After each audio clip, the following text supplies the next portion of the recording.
A millionaire chases after a little beggar girl who stole from him. But when he catches, he is in tears. At the end. The evening shadows crept across Manhattan's bustling streets as Alexander Crawford's polished leather shoes clicked against the wet pavement. His tailored suit and silver Rolex marked him as someone who commanded power. CEO of Crawford Pharmaceuticals, a man whose net worth exceeded billions. The autumn wind carried the scent of coming rain, but Alexander barely noticed, his mind occupied with the next hostile takeover. A slight jostle broke his concentration. In the split second it took him to register the small figure darting past, his hand instinctively went to his pocket. Empty, his Italian leather wallet gone. Through the crowd, he caught a glimpse of a tiny thief disappearing down a side street. Stop. Thief, his voice boomed across the street, causing heads to turn. But what made him pause wasn't the theft, it was the size of his perpetrator. A child, no more than 8, clutching something else besides his wallet, a bottle of prescription medicine that had fallen from her worn jacket. The chase led them through narrowing alleyways, away from the gleaming skyscrapers into the city's forgotten corners. The girl was quick, but desperation made Alexander quicker. He could hear her ragged breathing, see her torn sneakers catching on broken concrete. When she stumbled, the medicine bottle shattered against the ground, pills scattering like precious pearls. The girl's anguished cry echoed off the walls, "No, Mom's medicine." The words hit Alexander like a physical blow, stopping him in his tracks. The girl fell to her knees, frantically gathering the spilled pills with trembling hands, tears cutting clean tracks through the dirt on her face. And in that moment, despite his rage, despite his wounded pride, Alexander Crawford felt something he hadn't experienced in years, the sharp, unexpected sting of compassion. Little did he know, this encounter would unravel everything he thought he knew about wealth, power, and the true cost of a life. If this story touches your heart, and you believe in the power of compassion to change lives, we invite you to join our storytelling community. Subscribe to stay connected with more meaningful narratives that remind us of our shared humanity and the triumph of the human spirit. Alexander Crawford hadn't always been the cold-hearted titan of industry that Wall Street knew him as. 15 years ago, he was a different man, a devoted father who spent weekends teaching his daughter Olivia how to ride her bike in Central Park. His office desk, now covered with acquisition reports, once displayed her artwork and school achievements. Everything changed on that rainy October evening. Olivia, just 7 years old, was returning from ballet practice when a drunk driver ran a red light. The impact was devastating. Alexander spent 3 agonizing days in the hospital, watching helplessly as doctors fought to save his only child. Despite their best efforts, Olivia slipped away on a quiet Sunday morning, taking with her all the warmth and joy that had once filled Alexander's world. The loss shattered his marriage. His wife Catherine couldn't bear the sight of their empty home and eventually moved to Europe, leaving Alexander alone with his grief. He threw himself into work with a savage intensity, as if building higher profits could somehow fill the void Olivia left behind. The gentle father who once read bedtime stories transformed into a ruthless businessman who bought out struggling companies and stripped them for parts. His board members praised his sharp instincts and unwavering resolve. Competitors feared his tactical precision in corporate takeovers. Nobody dared mention the family photos that disappeared from his office or how he avoided the pediatric wing during his hospital board meetings. The anniversary of Olivia's death became just another working day, marked only by an extra bottle of scotch in his study. Year by year, deal by deal, Alexander built Crawford Pharmaceuticals into a billion-dollar empire. He developed a reputation for clinical efficiency in business decisions, never allowing emotion to cloud his judgment. Employees whispered about how he could fire entire departments without blinking, how he cancelled Christmas bonuses to fund aggressive expansion plans. The financial press dubbed him the Ice King of Wall Street, a title he wore like armor. His penthouse apartment overlooking Central Park became a monument to success, filled with expensive art and designer furniture, yet devoid of family photos or personal touches. The only reminder of Olivia was a small ballet shoe, locked away in his desk drawer, untouched for years. Even his charitable donations were calculated moves for tax benefits and public relations, never stemming from genuine compassion. At 45, Alexander Crawford seemed untouchable. His silver hair and steel-grey eyes projected authority, his custom suits and luxury cars declared his status. He moved through life like a perfectly programmed machine, measuring everything in profits and losses, risks and returns. Board meetings became his battlefield, spreadsheets his weapons, and corporate raiders his enemies to conquer. But beneath the polished exterior, nightmares still plagued him of screeching tires, of hospital corridors, of a small hand growing cold in his grip. He buried these moments deep, drowning them in work and whiskey, convinced that feeling nothing was better than feeling loss. The man who once taught his daughter about kindness now scoffed at the very notion, seeing compassion as a weakness he couldn't afford. This was the Alexander Crawford who chased a small thief through Manhattan's streets, a man who had everything money could buy but had lost everything that truly mattered. Little did he know that this encounter would force him to confront the humanity he had so carefully locked away, and perhaps find a path back to the father he used to be. Sarah Mitchell once stood at the pinnacle of medical excellence at New York Presbyterian Hospital. As head of pediatric oncology at 35, she was known for both her brilliant mind and compassionate heart. Her colleagues admired how she could explain complex diagnoses to frightened parents with gentle clarity, how she remembered every patient's favorite cartoon character, and how she never gave up on a child, no matter how dire the prognosis. Her marriage to Michael Bennett, the hospital's chief of surgery, seemed perfect on paper. They were the power couple of modern medicine, featured in medical journals and charity galas. But behind closed doors, Michael's charm masked a desperate ambition. He began cutting corners, falsifying research data to secure lucrative pharmaceutical contracts. When Sarah discovered his scheme to push experimental drugs through trials without proper testing, her world imploded. Choosing integrity over loyalty, Sarah prepared to expose Michael's corruption. But he struck first, methodically destroying her reputation. Using his influence and carefully crafted evidence, he accused her of drug theft and medical malpractice. The hospital board, many of whom owed Michael favors, suspended Sarah pending investigation. Her medical license was revoked, her career shattered overnight. The divorce that followed stripped Sarah of everything.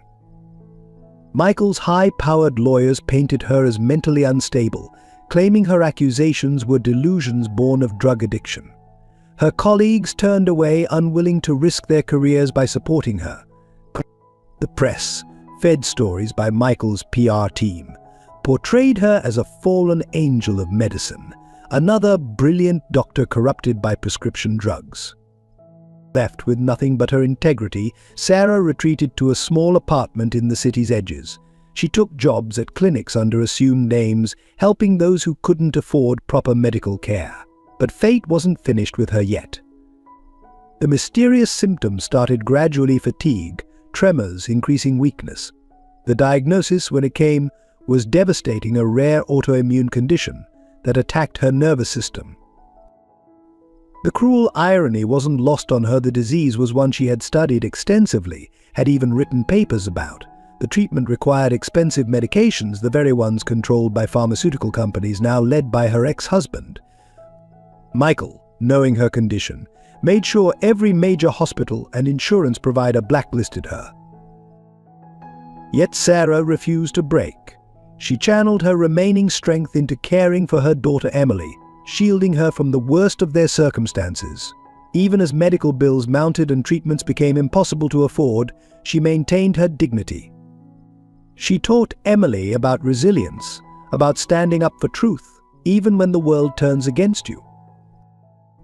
The same hands that once performed delicate surgeries now trembled too much to hold a coffee cup, but they never failed to find the strength to hug Emily goodnight. Her voice, once confident in hospital rounds, grew weaker, but still managed to read bedtime stories. She sold everything of value: her medical books, her jewelry, even her wedding ring, to keep Emily in school and food on their table. Now, as her condition worsened without proper treatment, Sarah faced her greatest fear, leaving Emily alone in a world that had proven so cruel. Yet even in her darkest moments, she held on to hope that someday the truth would emerge and her daughter would understand that some principles were worth any price. This was the Sarah Mitchell who lay struggling for breath in a rundown apartment, a woman who had lost everything except her integrity and her daughter's love, unaware that fate was about to connect her story with the man who could either save or destroy what remained of her world. 8-year-old Emily Mitchell's world was far removed from the carefree existence most children her age enjoyed. While other kids worried about homework and playground games, Emily calculated medicine doses and tracked payment deadlines. Her small notebook, filled with careful childish handwriting, kept meticulous records of her mother's symptoms and medication schedules. Every morning began the same way. Emily would wake before sunrise, quietly check on her sleeping mother, then prepare their meager breakfast from whatever the food bank had provided. She'd learned to stretch a single can of soup into 2 meals, to make stale bread palatable by toasting it, to ignore her own hunger when supplies ran low. The kitchen chair she stood on to reach the stove had become her battle station in the war against poverty. School was both a refuge and a burden. Emily excelled in her studies, particularly science and math, inheriting her mother's sharp mind, but she lived in constant fear of anyone discovering their situation. She wore the same 3 outfits in rotation, carefully washed by hand each night. During lunch she'd sit alone, pretending she preferred to read rather than admit she had no food to share or money to buy any. The other children whispered about her worn clothes and serious demeanor, but Emily had developed an armor of quiet dignity. She carried herself with a grace beyond her years, answering taunts with silence and maintaining perfect grades despite her circumstances. Her teachers noticed her potential but remained unaware of the little girl who spent her evenings studying medical terms instead of playing with dolls.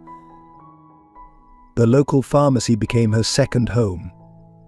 Emily memorized the prices of every medication her mother needed, calculated discounts, and learned which pharmacists might be willing to bend rules about prescriptions. She became an expert at reading her mother's symptoms, knowing when to scrimp on food to save for crucial medicines, when to seek help from free clinics, and when to panic. Her small hands grew skilled at administering injections when her mother's tremors became too severe. She learned to recognize the signs of an impending crisis, to keep emergency numbers ready, to lie convincingly to concerned neighbors. The weight of adult responsibilities settled on her narrow shoulders, aging her soul while her body remained painfully young and vulnerable. Yet beneath the forced maturity, Emily remained a child who desperately needed her mother. Late at night, when pain kept Sarah awake, Emily would crawl into bed beside her, sharing stories about the future they'd have when Mom got better. She'd describe the hospital they'd build together, where no one would be turned away for lack of money, where doctors would remember what it meant to care more about people than profits. The streets of New York became her hunting ground for opportunities, discarded bottles to recycle, odd jobs she could manage after school, and sometimes, when desperation peaked, unattended wallets or unlocked medicine cabinets. Each theft burned her conscience, but the sight of her mother struggling to breathe would harden her resolve. She justified each crime as a small wrong in service of a greater right: her mother's survival. This was Emily Mitchell, daughter, caregiver, and reluctant thief. A child forced to grow up too fast, carrying burdens no young heart should bear, yet maintaining an unshakable faith that tomorrow might bring change.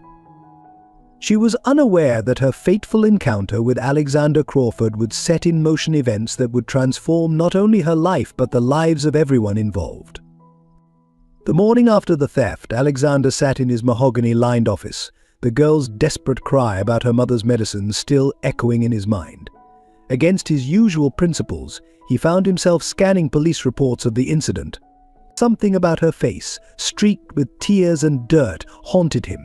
His secretary's voice crackled over the intercom, announcing the arrival of his private investigator. James Morgan, a former NYPD detective, entered carrying a thick folder. "You'll want to see this, Mr. Crawford," he said, spreading photographs across the desk. The girl's name is Emily Mitchell. 8 years old, lives with her mother, Sarah Mitchell. But here's where it gets interesting. He pulled out a newspaper clipping from 5 years ago, a story about a prestigious doctor's fall from grace. Alexander's hands froze as he recognized the photograph. A younger, healthier Sarah Mitchell stood in a white coat, accepting an award for pediatric excellence. The same woman who had saved countless children's lives at New York Presbyterian, including... He quickly opened his desk drawer, pulling out a yellowed hospital record he'd kept for 15 years. "Dr. Sarah Mitchell," he read aloud, his voice barely a whisper. "Lead physician during Olivia's final days." The memories flooded back, a kind-faced doctor who had worked tirelessly to save his daughter, who had held his hand when delivering the news he couldn't bear to hear, who had wept with him when Olivia's heart finally stopped. James continued his report, detailing Sarah's devastating fall. Her ex-husband's accusations, the suspension of her medical license, the loss of everything she'd worked for. But something didn't add up. Alexander remembered Sarah's unwavering integrity during Olivia's treatment. The woman who had spent hours explaining every procedure, who had fought insurance companies on his behalf, couldn't be the same person accused of drug theft and malpractice. "Find everything you can about her ex-husband," Alexander commanded, his business instincts awakening. Medical records, financial transactions, everyone he's connected to. As James left, Alexander stared at the security footage from last night, Emily's small figure running through the rain, his wallet clutched in her tiny hands. Hours turned into days as Alexander delved deeper into Sarah's case. His investigation revealed a pattern of suspicious deaths in experimental drug trials under Michael Bennett's supervision, trials that Sarah had questioned. Financial records showed massive payments from pharmaceutical companies funneled through offshore accounts, the very companies that now supplied Crawford Pharmaceuticals.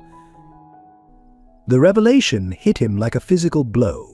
His company's recent success had been built partly on drugs rushed through trials by Michael Bennett, trials that may have cost lives.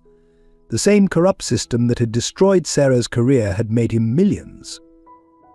Alexander felt the walls of his carefully constructed world begin to crumble. Late one night, reviewing medical board hearing transcripts, he found Sarah's final testimony before losing her license. Her words leapt from the page, "I took an oath to do no harm. I cannot remain silent while patients are used as guinea pigs for untested drugs. Someone must speak for those who cannot speak for themselves." The same words she had spoken to him during Olivia's treatment, when explaining why she wouldn't authorize an experimental treatment that might have bought his daughter a few more weeks of suffering. He had respected her decision then, understanding it came from a place of compassion rather than indifference. Alexander's private line rang James again. "Sir, you need to see this. I found irregularities in Dr. Bennett's research data. Evidence tampering, falsified results, deaths covered up as expected complications, and sir, there's a connection to Olivia's case." The world seemed to tilt on its axis. Alexander steadied himself against his desk, his daughter's ballet shoe visible in the open drawer. What connection?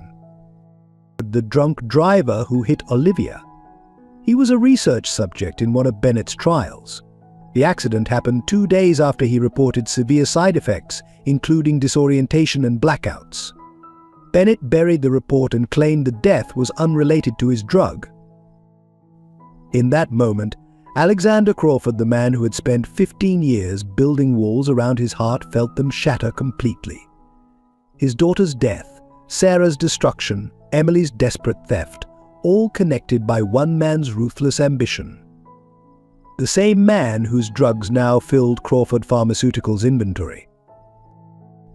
Alexander reached for his phone, hands shaking with a mixture of rage and purpose.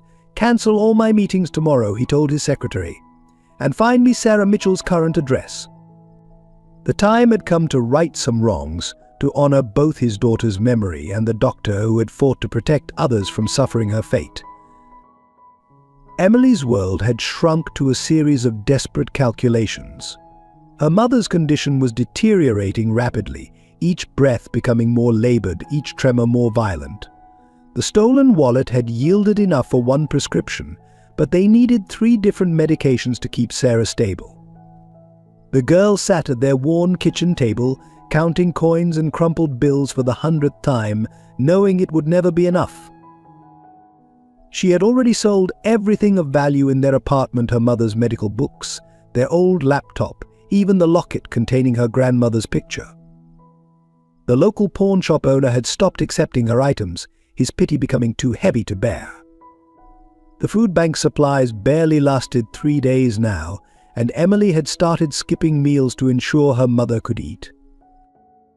That morning, Sarah had collapsed while trying to reach the bathroom. Emily, small but determined, had somehow managed to help her mother back to bed. The incident left both of them shaken, knowing time was running out. "I'm so sorry, sweetheart," Sarah had whispered, her once steady doctor's hands trembling as she stroked Emily's hair.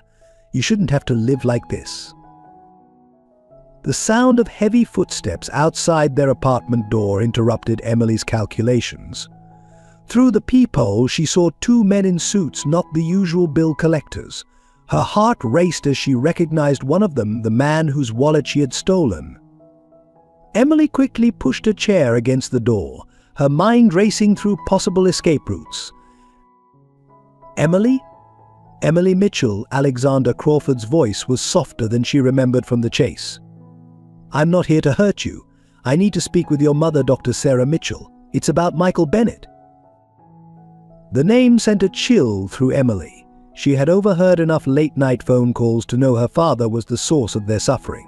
From her parents' bedroom, Sarah's weak voice called out, "Emily, who is it?" Making a decision that would change everything, Emily opened the door. Alexander Crawford stood there, his imposing figure somehow less threatening in the dim hallway light. Behind him, his investigator carried a briefcase full of documents, evidence that would expose Michael Bennett's crimes and clear Sarah's name. The apartment's condition shocked Alexander.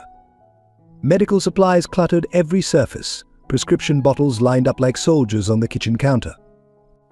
Through the bedroom doorway, he saw Sarah, the brilliant doctor who had fought to save his daughter, now looked fragile and worn, a shadow of her former self. "Dr. Mitchell," Alexander began, his voice thick with emotion. "I don't know if you remember me. 15 years ago you treated my daughter, Olivia Crawford." Sarah's eyes widened with recognition. "Little Olivia," she whispered. "The ballerina." I think about her often." Her words triggered a coughing fit that brought Emily rushing to her side with water and pills. Alexander watched the young girl's practiced movements, checking her mother's pulse, adjusting pillows, administering medication with the skill of a trained nurse. He saw in Emily's careful actions the same dedication he had witnessed in Sarah years ago, the same unwavering commitment to caring for others. "I know the truth about Michael," Alexander said, as James began laying out documents on the kitchen table. "About the drug trials, the falsified data, the lives lost, including possibly my daughter's." He paused, the weight of this revelation visible in his stance. "I'm here to help make things right." Sarah listened in stunned silence as Alexander and James explained what they had uncovered. Evidence of Michael's corruption, proof of her innocence, connections that went deeper than anyone had suspected. But Emily, ever practical, cut through the discussion with a child's direct honesty. "Can you help my mum get her medicine?" she asked, holding up her notebook of careful calculations. "That's what matters right now. She needs these 3 prescriptions, but we can't afford them anymore." Alexander looked at the notebook, seeing lists of medications, prices, and payment schedules written in childish handwriting. Pages of desperate mathematics trying to solve an impossible equation.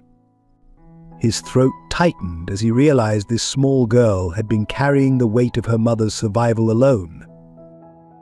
"Yes, Emily," he replied, taking out his phone. I can help with the medicine, and much more. He called his personal physician, arranging immediate home care for Sarah. As he spoke, Emily clutched her mother's hand, tears of relief streaming down her face.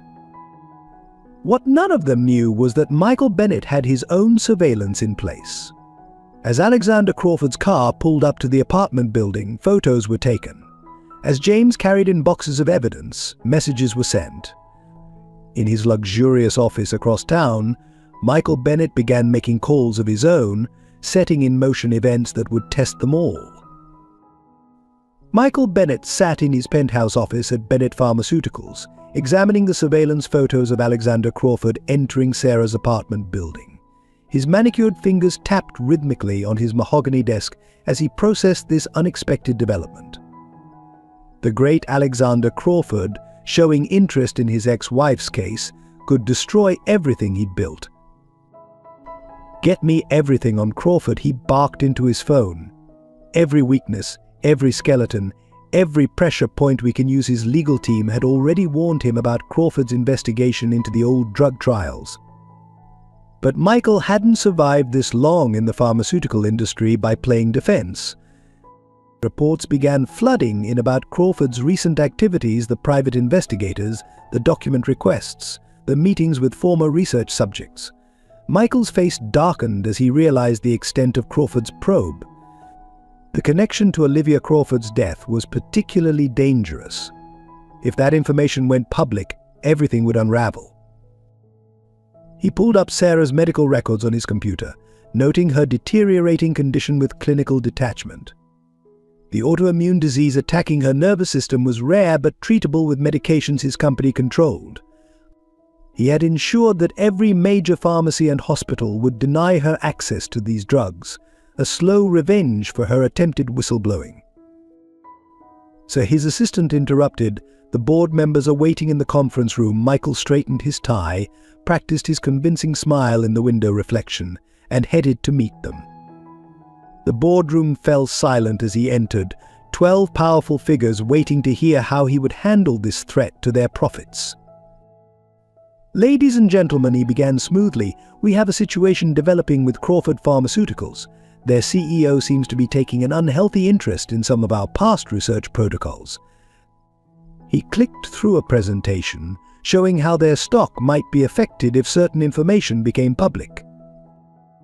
"What do you suggest?" asked the board chairman, his voice heavy with implied threat. They all had too much to lose if the truth emerged about those drug trials. Michael's smile turned predatory. "Alexander Crawford has one weakness: he still hasn't recovered from his daughter's death. Now he's forming an emotional attachment to my ex-wife and her child. We can use that." He laid out his plan, watching the board members' expressions shift from concern to calculated interest.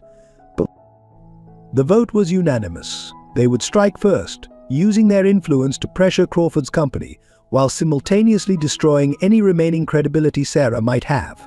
Michael would personally ensure that Emily became a ward of the state, removing Sarah's last reason to fight. As the board members filed out, Michael received another report. Crawford had arranged for private medical care for Sarah, bypassing the hospitals under Bennett's influence. More concerning, he had started transferring large sums of money to law firms specializing in medical malpractice and corporate fraud.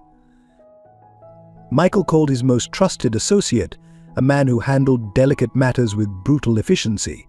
"I need you to send a message," he instructed. "Nothing too obvious, just enough to remind Crawford what happens to people who cross me." That evening, as Michael watched the sunset from his penthouse, his phone buzzed with a text message delivered. "Crawford's car won't be drivable tomorrow," he smiled, sipping his aged scotch. But the smile faded as he opened an email from his source in the DA's office. Crawford had submitted evidence, years of research data, financial records, witness statements. But for the first time in years, Michael felt a flicker of genuine fear. He had buried the truth about those drug trials deep, had paid off or silenced everyone who might talk. But Crawford had resources he hadn't anticipated, and more importantly, a personal motivation to see justice done. Opening his safe, Michael removed a thick folder labeled insurance. Inside were documents that could implicate half the medical board in his schemes. If he went down, he wouldn't go alone. He began making copies, preparing for every contingency. A final report arrived near midnight.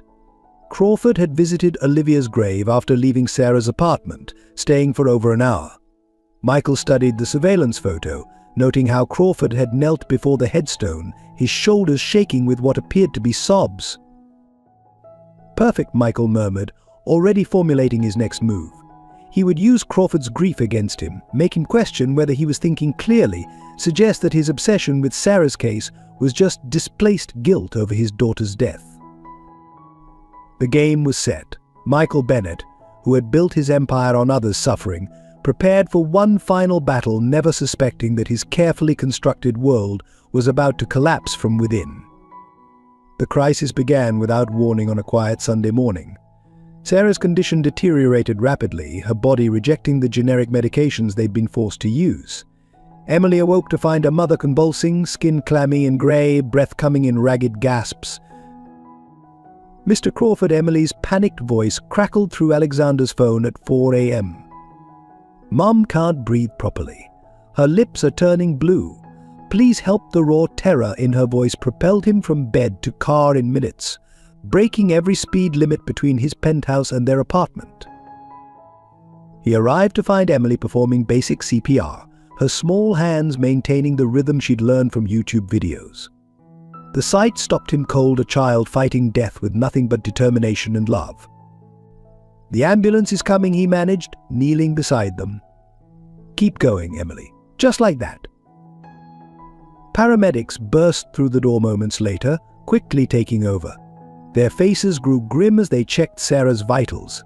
BP's dropping fast, O2 stats critical, one called out, attaching monitors. "We need to move now." They lifted Sarah onto the stretcher, equipment beeping urgently. In the ambulance, Emily clutched her mother's hand while Alexander made rapid-fire calls. "This is Alexander Crawford. I need Dr. Reynolds at Presbyterian's Air immediately. Clear any administrative obstacles. Yes, I understand it's Sunday. Make it happen." His voice carried the weight of someone used to being obeyed. But the hospital had other plans. As they rushed through the ER doors, a senior administrator blocked their path. "I'm sorry, Mr. Crawford, but Dr. Mitchell is banned from treatment here. Board's orders." The man's eyes flicked nervously between Alexander and a memo on his clipboard. Alexander's response was immediate and devastating. "Let me be clear. You will treat her now, or tomorrow's headlines will detail how Presbyterian Hospital left a critically ill patient to die over a personal vendetta. Your choice." His words, cold as steel, cut through the bureaucratic resistance. Dr. Reynolds arrived as they wheeled Sarah into the critical care unit, her condition worsening by the minute. "Multiple organ systems are failing," he reported, studying the monitors. "We need to start the proper medication protocol immediately, but..." He hesitated, glancing at the administrator hovering nearby.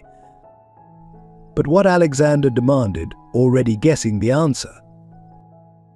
"The medications she needs are manufactured exclusively by Bennett Pharmaceuticals. They blocked all local supplies to hospitals treating Dr. Mitchell. We can't access them through normal channels." Emily, who had been silent until now, spoke up with a child's terrible clarity. "Mom's going to die because Dad won't let her have the medicine." Her voice cracked, tears streaming down her face. "How can he do this?" Alexander felt something break inside him, the last remnants of his corporate detachment shattered by a child's pain. He pulled out his phone again, this time dialing a number he'd hoped never to use. "Jason? Remember that favor you owe me from Dubai? I need a private plane and diplomatic clearance, now. And contact our European suppliers. I need a full set of Bennett's protocols, whatever it costs." Hours blurred together as Sarah fought for life, machines breathing for her while Alexander moved heaven and earth to bypass Michael Bennett's blockade. Emily remained a constant presence, her small figure curled in a chair beside her mother's bed, whispering encouragement through the glass partition. Finally, around midnight, a courier arrived with a temperature-controlled case. Inside were the vital medications, smuggled from a European supplier at an astronomical cost. Dr. Reynolds immediately began the treatment, his team working with practiced efficiency.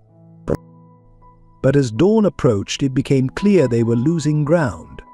Sarah's body, weakened by months of inadequate treatment, struggled to respond. The monitors showed declining vitals despite their best efforts. Dr. Reynolds pulled Alexander aside, his expression grave. Her immune system is too compromised.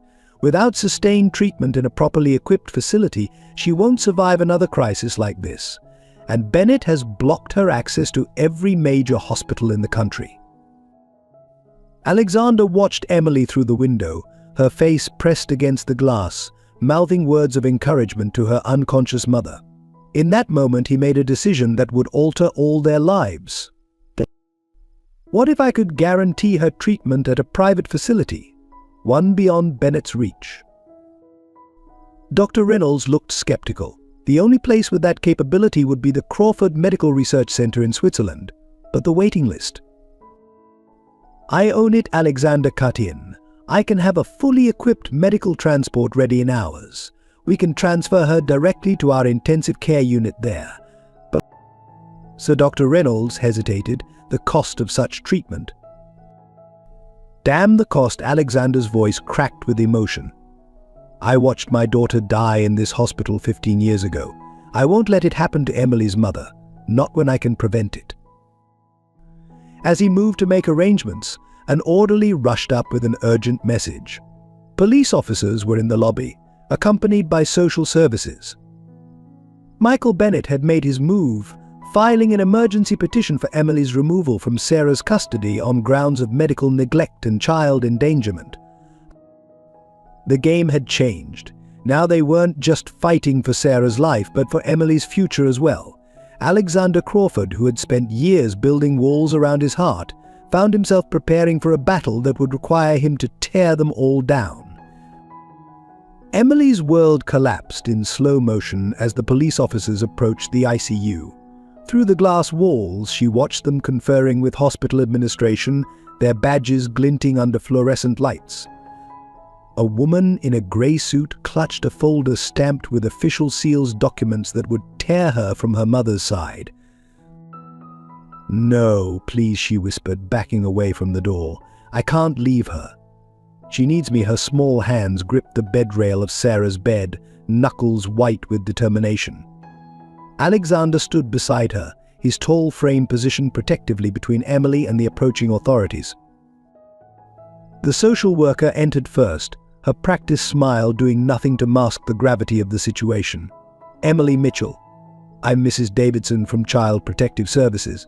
We need to talk about your living situation." Her voice was gentle but firm, the tone of someone used to dealing with difficult removals. "Her living situation is being handled," Alexander interjected, his business voice in full force. "I've already arranged for proper care and supervision." He produced documents of his own temporary guardianship papers his lawyers had prepared, anticipating this moment. Mrs. Davidson frowned, scanning the papers. "Mr. Crawford, while your intentions seem admirable, Dr. Bennett has raised serious concerns about his daughter's welfare. We have documented evidence of unsafe living conditions, medical neglect, and—" She paused, choosing her words carefully, "criminal behavior."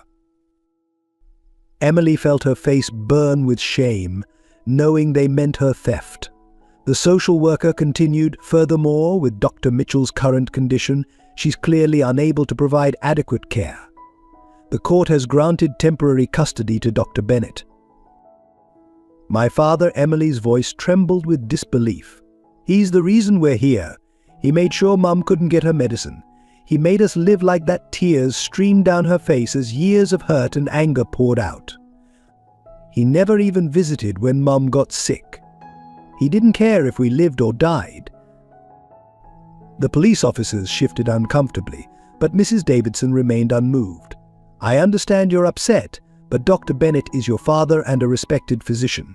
He can provide the stable home environment you need right now."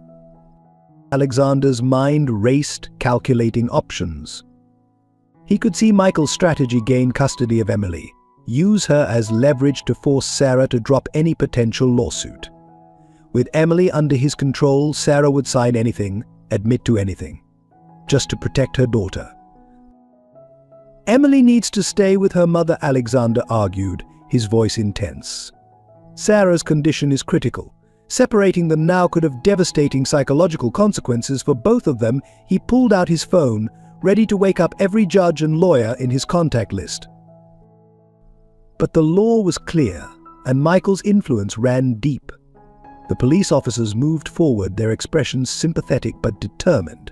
"Please don't make this harder than it needs to be," one said softly. Emily's scream when they tried to lead her away would haunt Alexander forever. She clung to her mother's unconscious form, her small body shaking with sobs. "Mom, wake up. Please wake up. Don't let them take me." The monitors began beeping erratically as Sarah's vital signs responded to her daughter's distress. "Stop," Alexander commanded, his voice cutting through the chaos. "You're endangering the patient. At least let her say goodbye properly." He knelt beside Emily, speaking gently. "Emily, look at me. I promise you I will not let this be permanent. I will move heaven and earth to bring you back to your mother. But right now, you need to be brave." Emily's tear-stained face turned to him, searching for truth in his words. "You promise? You won't let him hurt Mom again?" "I swear it," Alexander replied, his voice thick with emotion. "I'll protect both of you with everything I have." The social worker allowed Emily 5 minutes to say goodbye. The girl kissed her mother's pale cheek, whispering promises to be strong, to come back soon. She placed her worn teddy bear next to Sarah's pillow, her most precious possession, standing guard. As they led Emily away, Alexander felt something he hadn't experienced since Olivia's death: a father's rage at seeing a child suffer. He watched Emily's small figure disappear down the hospital corridor, her face turned back toward her mother, until the last possible moment. Dr. Reynolds touched his arm gently. "Sir, we need to prepare Dr. Mitchell for transport. The medical helicopter is waiting." The race against time continued on multiple fronts, now saving Sarah's life, while fighting to reunite her with Emily. Alexander made one final call before boarding the helicopter. "James, track every move Michael Bennett makes with Emily. I want to know where she is every minute of every day. And get me everything we have on that social worker. Nobody's hands are completely clean in this city." The helicopter lifted off as dawn broke over New York, carrying an unconscious Sarah toward Hope in Switzerland, while somewhere below her daughter was being driven toward an uncertain fate in her father's custody. Alexander Crawford, who had spent 15 years running from emotional attachments, now found himself fighting to protect the very kind of bonds he had once abandoned. Alexander's internal conflict reached its peak during the medical flight to Switzerland. Watching the medical team work on Sarah's fragile form, he confronted the magnitude of what he was undertaking. His phone buzzed constantly with crisis alerts from Crawford Pharmaceuticals. The board was in upheaval over his sudden departure and unauthorized use of company resources. "Sir," his CFO's voice crackled through the satellite phone, "the board is calling an emergency meeting. They're concerned about the liability of involving the company in Dr. Mitchell's case. Several major shareholders are threatening to sell." The implied threat was clear: his position as CEO could be at risk. Through the plane's window, Alexander watched the sunrise paint the clouds gold, remembering another dawn 15 years ago when he'd watched his daughter slip away. The memories he'd suppressed for so long came flooding back: Olivia's smile, her tiny ballet shoes, her brave face during treatments. And now Emily's face, tear-streaked and terrified, overlaid those memories.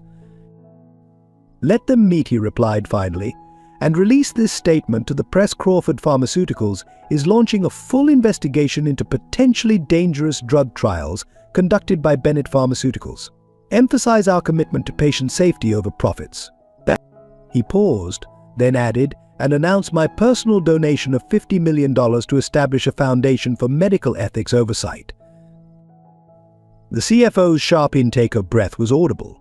Sir, that's your personal fortune, not company funds. The board can't stop you, but your lifestyle, your investments. My lifestyle needs changing anyway, Alexander cut him off. Sometimes the right thing costs everything. He ended the call, turning his attention back to Sarah's monitors. Dr. Reynolds approached with fresh test results. Her condition is stabilizing, but she's not out of danger. The next 24 hours will be critical. He hesitated, then added, Mr. Crawford, I have to ask, why are you doing this? You're risking everything for someone who was once just another doctor in your daughter's case. Alexander was silent for a long moment, watching Sarah's chest rise and fall with the help of machines. Because 15 years ago, she was the only one who told me the truth about Olivia's condition. Not what I wanted to hear, but what I needed to hear. She chose integrity over comfort, compassion over convenience. And now her daughter is showing that same courage. His phone buzzed again, James, with an update on Emily. Michael had installed her in his Manhattan penthouse under the watch of hired staff. She had refused food, refused to speak, sitting silently by the window staring in the direction of the hospital. Keep our people close, Alexander instructed. I want to know the moment he makes a mistake. He knew Michael Bennett well enough to know that mistakes would come. Men like him always believed themselves untouchable. The flight surgeon interrupted with urgent news. They were picking up early signs of cardiac complications. Sarah's heart was showing strain from the prolonged stress. They needed to land as soon as possible. Alexander made another call, this time to the Crawford Medical Center in Geneva. I need the entire cardiac team ready the moment we land. Clear all other procedures, and set up a secure video link in her room. Her daughter will need to see her. As they began their descent into Geneva, Alexander received the news he'd been dreading. The board had voted to suspend him pending investigation. His access to company resources would be restricted, his decisions subject to oversight. They'd stopped short of removing him completely, but the message was clear: help Sarah Mitchell and lose everything. Looking at Sarah's pale face, so like her daughter's, Alexander made his final choice. He typed out a message to his lawyers: proceed with the transfer of my controlling shares to the Medical Ethics Foundation, and file the whistleblower evidence against Bennett Pharmaceuticals with the SEC. The moment he hit send, he knew there was no going back. His fortune, his company, his carefully constructed world, all sacrificed for a woman he barely knew and a child who had tried to rob him. Yet for the first time since Olivia's death, he felt truly alive. As the plane touched down in Geneva, Alexander Crawford, no longer a billionaire CEO, but simply a man trying to right ancient wrongs, made one last call. To Emily, in her gilded cage in Manhattan, he sent a message: hold on, brave girl. The truth is coming out, and when it does, no power on earth will keep you from your mother. The Swiss medical team swarmed the plane, their efficient movements a choreography of hope. Alexander watched them wheel Sarah toward the waiting ambulance, her life still hanging by a thread. But now, at least, she had a fighting chance. And in giving her that chance, he had found something he thought he'd lost forever: a reason to believe in justice, in redemption, in love. The Crawford Medical Center in Geneva became a fortress of healing. Alexander transformed Sarah's suite into a command center, coordinating the battle on multiple fronts: her medical care, Emily's situation, and the growing investigation into Bennett Pharmaceuticals. Monitors displayed Sarah's vital signs alongside news feeds and legal documents, while a secure video link stayed ready for any moment Emily might be allowed to call. Dr. Weber, the center's chief of immunology, brought encouraging news on the third day. The new treatment protocol is working, he reported, showing Alexander the latest test results. Her body is responding to the medication. The inflammation markers are dropping. The doctor's Swiss accent couldn't mask his excitement at Sarah's remarkable progress. Sarah drifted in and out of consciousness, each awakening longer than the last. During her lucid moments, she asked about Emily, her doctor's mind still sharp enough to read the evasions in their responses. "Tell me the truth," she demanded during one such moment, her voice weak but determined. "What has Michael done with my daughter?" Alexander sat beside her bed, taking her fragile hand in his. "Emily is physically safe," he began carefully, "but Michael has temporary custody. We're fighting it, Sarah. I have the best lawyers working around the clock." He showed her the video feed from his investigator Emily sitting in Michael's penthouse library, refusing to engage with the tutors and psychologists her father had hired. Sarah's monitors spiked with her distress. She's alone with him. After everything he's done, she tried to rise, only to fall back against the pillows, her body too weak to match her will. He'll destroy her spirit like he tried to destroy mine. "Emily is stronger than he knows," Alexander assured her, adjusting her oxygen flow. "She's her mother's daughter." He shared the reports from his surveillance team, how Emily maintained a quiet resistance, how she kept a diary documenting every interaction, how she had already mapped every exit and security pattern in the building. Meanwhile, in New York, the investigation into Bennett Pharmaceuticals gained momentum. Alexander's evidence, combined with testimony from former employees emboldened by his example, painted a damning picture. The SEC launched a formal probe, and pharmaceutical regulators began reviewing every drug trial Michael had overseen. Alexander's personal sacrifice made headlines. "Billionaire CEO risks all to expose medical fraud." The story caught fire on social media, with thousands sharing their own experiences with Bennett's drugs. Support flooded in from unexpected quarters, medical ethicists, patient advocacy groups, even competing pharmaceutical companies eager to distance themselves from Bennett's practices. But Michael Bennett wasn't finished. He launched a counteroffensive, portraying Alexander as a man unhinged by grief, obsessed with his daughter's death. "Crawford's vendetta against me is destroying a company that helps millions," he told the press. "He's using my ex-wife's illness and my daughter's vulnerability to wage a personal war." The Crawford Pharmaceuticals board, already suspicious of Alexander's actions, called another emergency meeting. "The company's stock has dropped 30%, the chairman reported grimly. "Bennett's legal team is threatening a defamation suit. We need to consider our options." Alexander attended via video link from Sarah's room, his appearance shocking the board members. The polished CEO they knew had been replaced by a man who looked like he'd aged years in days, his silver hair unkempt, his expensive suit wrinkled from sleeping in chairs. "Consider your options carefully," he told them, his voice carrying the weight of certainty. "Because in 72 hours the FBI will announce a full investigation into Bennett's drug trials, including the ones we inherited in last year's merger." The boardroom erupted in chaos as the implications sank in. Back in Geneva, Sarah continued to improve, though progress was agonizingly slow.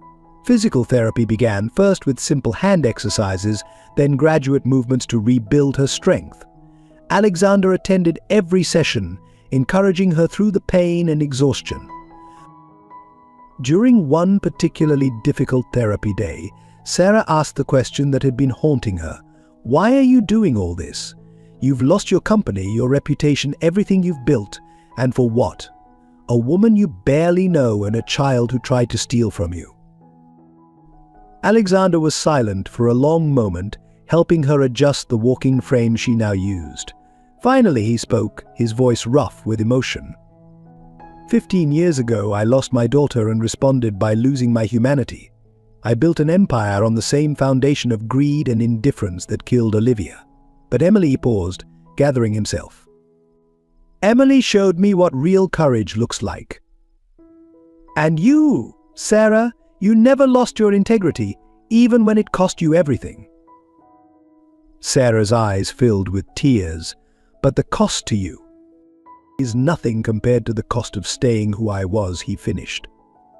"Now, let's try these steps again. Emily will want to see her mother walking when we get her back." That evening, Alexander received two pieces of news. The first was promising his legal team had found irregularities in Michael's custody petition. The second was devastating. Emily had disappeared from the penthouse, leaving only a note gone to find the truth. The Crawford Pharmaceuticals boardroom crackled with tension as members gathered for an emergency session. The news of Alexander's actions had sent shockwaves through Wall Street, and now powerful forces were moving to seize control of the company. Led by Vice President Richard Sterling, the board prepared to vote on removing Alexander completely. Gentleman, Sterling addressed the room, his perfectly tailored suit matching his polished demeanor. Crawford's crusade against Bennett Pharmaceuticals has become a liability we can't afford. Our stock has plummeted, partners are backing out, and lawsuits are piling up. We must act decisively. The evidence he presented was damning: financial reports showing massive losses, legal opinions warning of liability, and psychiatric evaluations suggesting Alexander's grief over his daughter had finally broken him. The board members shifted uncomfortably in their leather chairs, years of loyalty to Alexander warring with their instinct for self-preservation.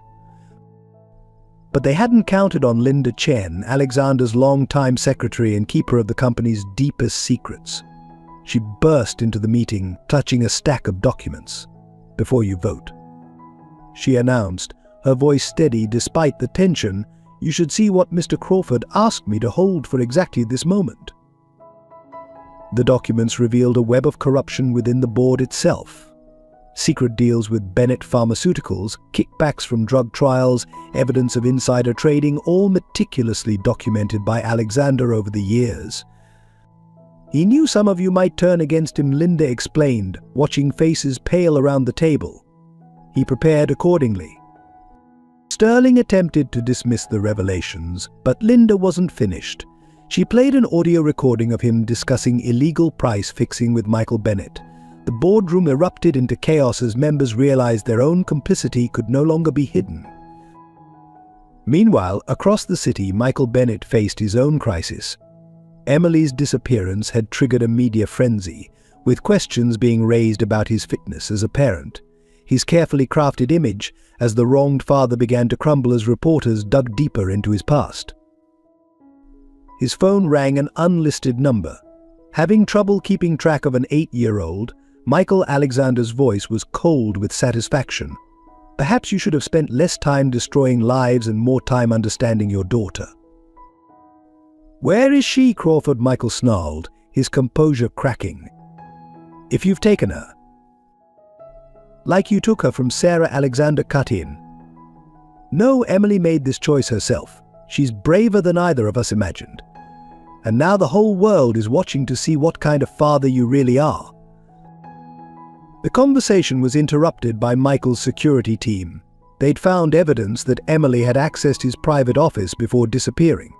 Several files were missing old research data he'd thought safely hidden. The realization hit him like a physical blow. His own daughter was gathering evidence against him.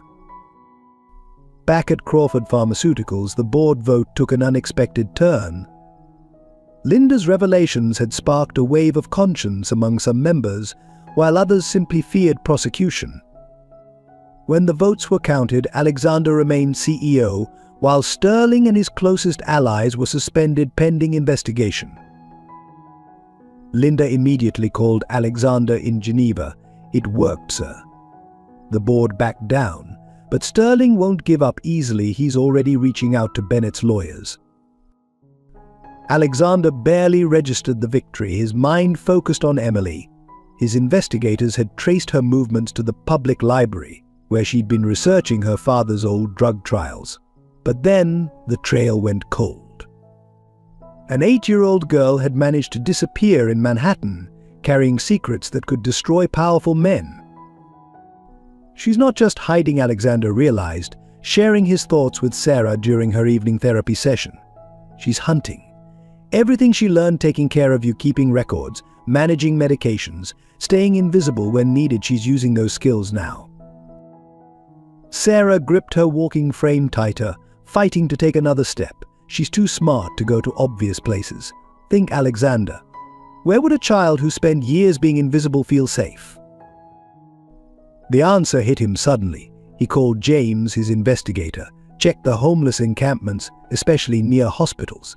Look for anyone sharing food with a small girl. Emily knows those communities. They helped her survive while caring for Sarah. The pieces were falling into place, but time was running out. Michael Bennett had hired private security firms to search the city, and they wouldn't show the same restraint as Alexander's team. The race to find Emily had become a desperate contest between protection and persecution.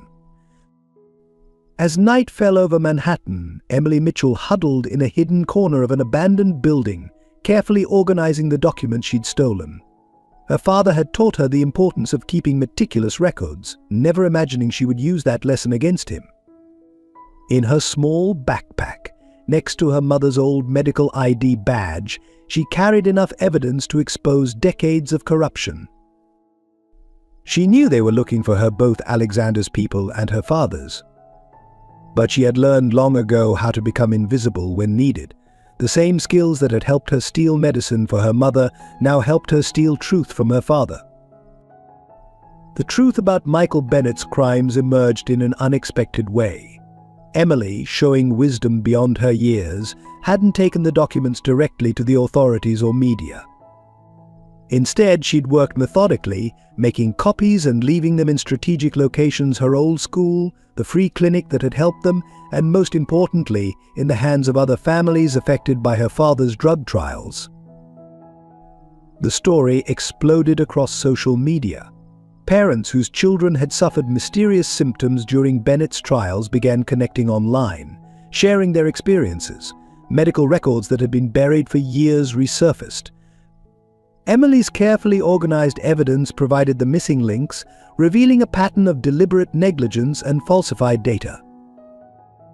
"Look at this," Sarah whispered in her Geneva hospital room, watching the news unfold on her tablet. Pictures of Emily as a toddler appeared on screen, alongside headlines about Bennett's abandoned family. Former colleagues came forward, describing how Michael had blocked Sarah's attempts to expose safety concerns. The public image he'd crafted began to crumble. Alexander's investigators finally located Emily in an unexpected place: the pediatric ward of New York Presbyterian, where volunteer Candy Stripers had been secretly sheltering her. She'd spent her days comforting sick children, her nights organizing her evidence, protected by nurses who remembered her mother's compassion. "She's just like you," Alexander told Sarah during their nightly video call. "Even in hiding, she's finding ways to help others." Sarah's eyes filled with tears as she watched footage of her daughter reading stories to young patients, sharing the comfort she wished someone had offered her during their hardest times. Michael Bennett's response to the growing scandal revealed his true nature. Rather than face the accusations, he attempted to flee the country with millions in offshore accounts. But his private jet never left the runway. FBI agents, armed with Emily's evidence and testimony from former employees, were waiting. The arrest made international headlines. Pharmaceutical CEO arrested for fraud and endangerment. Pictures showed Michael Bennett, no longer the polished executive, being led away in handcuffs. His carefully constructed empire began to collapse as investigations revealed the full scope of his crimes. Emily watched the news from Alexander's office at Crawford Pharmaceuticals, where she'd finally allowed herself to be found. "Will he go to jail?" she asked quietly, her small hand clutching Alexander's larger one. "Will he hurt anyone else?" "No, brave girl," Alexander assured her, marveling at her strength. "Your evidence made sure of that. You've protected a lot of people, just like your mother always tried to do." He showed her the latest video from Geneva. Sarah, taking her first unassisted steps in physical therapy, growing stronger each day. The legal system moved swiftly, driven by public outrage and the overwhelming evidence. Michael's contacts and influence couldn't save him from the weight of his own documented crimes. As he faced multiple federal charges, his former allies rushed to make deals, exposing even more corruption. Sarah's medical license was reinstated with a formal apology from the hospital board. The same institutions that had once shunned her now celebrated her integrity. but she remained focused on her recovery, determined to regain her strength not for vindication, but to reunite with her daughter. Emily's role in exposing the truth earned her unexpected recognition. The media dubbed her the little whistleblower, praising her courage in standing up to her father's corruption. But those who knew her saw past the headlines to the deeper truth: a child who had learned compassion from her mother and found an ally in the most unexpected place. The story took another turn when Alexander received an urgent call from Geneva. Sarah had insisted on attempting to walk unassisted, pushing herself too hard in her determination to recover. She had collapsed, her body still too weak for such exertion. The doctors stabilized her, but the incident highlighted the long road still ahead. "Mum needs me," Emily declared upon hearing the news, her voice carrying the same determination that had helped her survive years of hardship. "We've done what we needed to do here. Can we go to her now?" Alexander looked at the small girl who had changed everything: his perspective, his priorities, his very understanding of wealth and power. She had shown him that true strength often came in the most unexpected packages, and that redemption could begin with a simple act of compassion. "Yes," he answered, already reaching for his phone to arrange the flight. "It's time to bring your mother home." The moment of crisis arrived without warning. As Alexander's private jet prepared for takeoff to Geneva with Emily aboard, federal agents suddenly surrounded the plane. Leading them was Richard Sterling, accompanied by Michael Bennett's lawyers. "Emily Mitchell needs to remain in the country as a material witness," Sterling announced, brandishing a court order. "And Mr. Crawford is under investigation for corporate fraud and kidnapping." The accusations were absurd, but craftily constructed Alexander's actions to help Sarah and Emily reframed as criminal enterprises. Emily, watching through the plane's window, felt her world tilting again. She'd seen that look before, the same smug satisfaction her father wore when destroying her mother's career.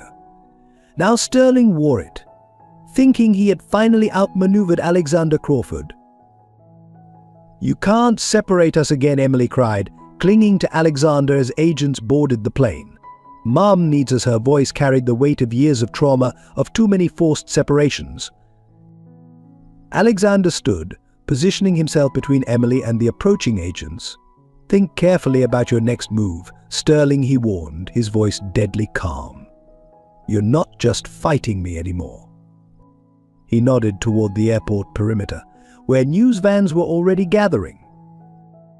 Sterling's smile faltered slightly. "The press? Really, Alexander?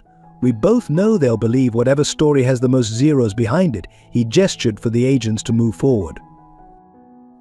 But Emily Mitchell, who had spent years learning to fight impossible battles, wasn't finished. She pulled out her phone, starting a live stream that instantly connected to thousands of supporters who had been tracking her story since the Bennett scandal broke. "I'm Emily Mitchell," she began, her young voice steady.